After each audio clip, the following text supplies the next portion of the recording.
Episode 4 of Series 14. We've currently reached the halfway mark on the newest series of Doctor Who, and we come up to the 4th episode, 73 Yards.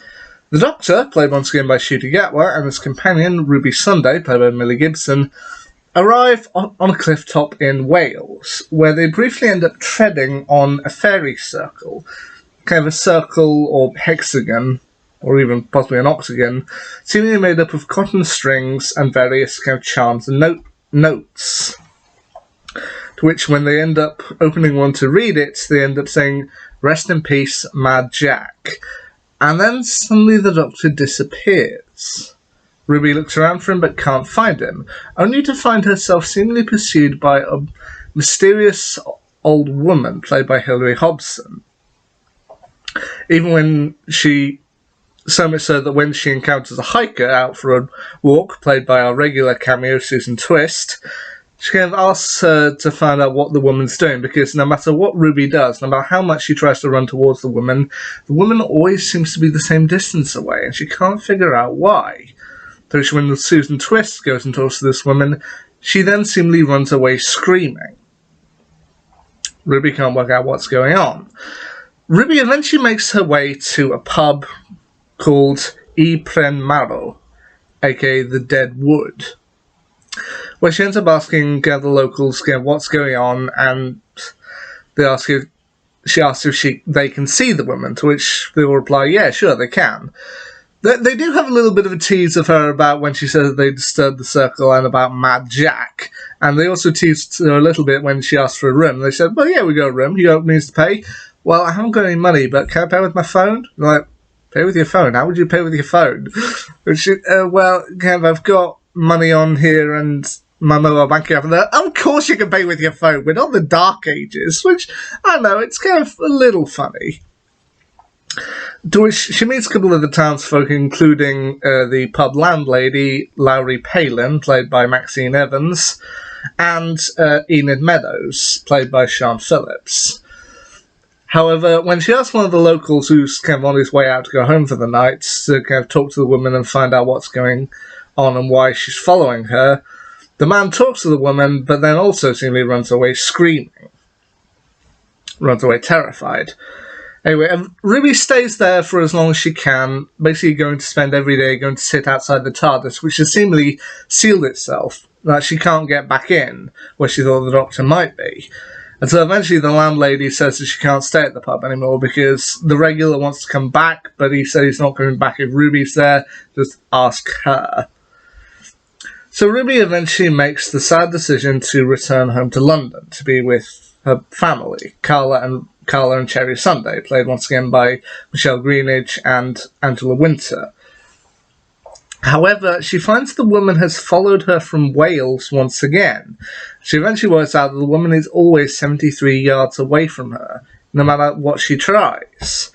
To which Carla suggests to her, well, maybe what we do is you talk to me on the phone. I pretend I'm on the phone talking to someone. I go up to the woman kind of near her and then find out what's going on from there. You can hear me.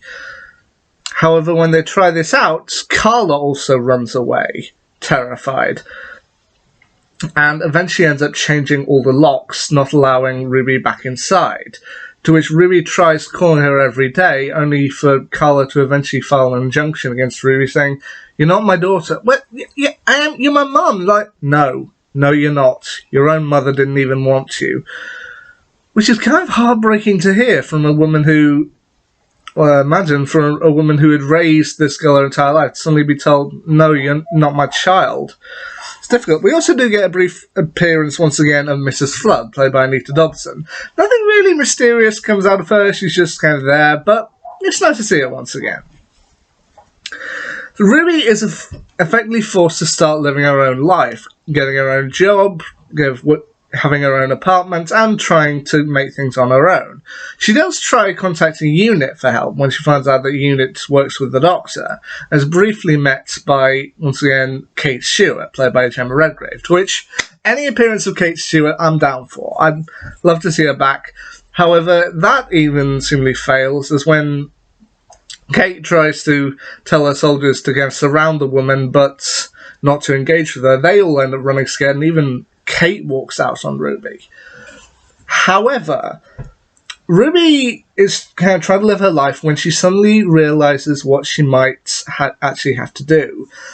When she sees reports on TV about the new Prime Minister of Great Britain, Roger Ap William, played by Anne Barnard, and also that he had the nickname of Mad Jack. Remembering Mad Jack from the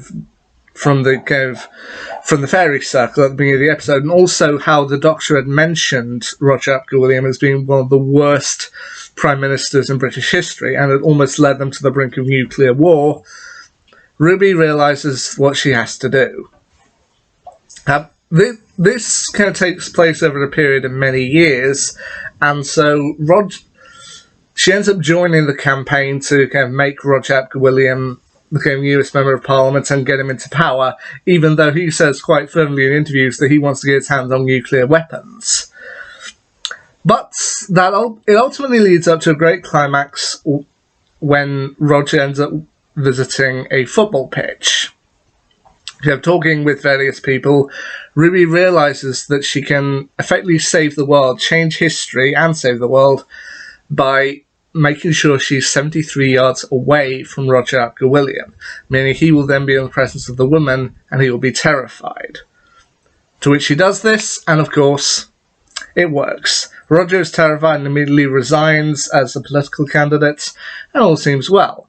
Ruby ends up living out the rest of her life, visiting Wales briefly to come back to the TARDIS, but eventually ending up in a hospital where as she nears the end of her life, she finds the woman approaching her, only to suddenly travel back to that moment years ago when she now finds herself as the elderly woman standing 73 yards away, watching the Doctor and Ruby arrive for the first time at the start of the episode. Which this time she was able to send a brief memory to her past self, and that Ruby stops the Doctor from treading on the fairy circle, and he stops her from opening the letters. To which, ultimately, this is a Doctor Lite episode, because the Doctor only appears at the very beginning and the very end of the episode, and I'm actually glad of this, because I think I might have said this on my YouTube account not too long ago, I definitely said it on social media, but when I heard that this particular series was only going to be something like 8 episodes long, they were reducing the episode count, I wondered briefly if this was going to be the end of Lite episodes. Because Lite episodes can go both ways. We've had some kind of not so good ones, such as Love and Monsters, and you can definitely make your own opinions on The Lodger, even though it's one of my personal favourites. But I did worry with the reduced episode count that Lite episodes weren't really going to be needed anymore, but I'm glad they're keeping them around. And some Lite episodes have actually been some of the best episodes of Doctor Who, so it's stuff like Blink, Midnight, Turn Left, and Heaven Sent. Those are actually some of the best episodes of New Who, and so it's nice that we keep them around.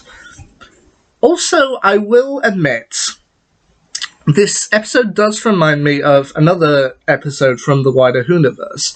It kind of reminds me a little bit of one of the last episodes of the Sarah Jane Adventures from 2011, The Curse of Clyde Langer. For those who may not remember, it was over something like 13, 14 years ago now, The Curse of Clyde Langer saw Daniel Anthony's Clyde Langer get a splinter on his finger after touching a mysterious totem pole at a museum. To which the next day he finds that everyone who speaks his name suddenly turns against him, including Sarah Jane, Rani, Mr. Chandra, Luke, and his own mother. And so he is eventually forced to live out on the streets until a mysterious girl helps him out.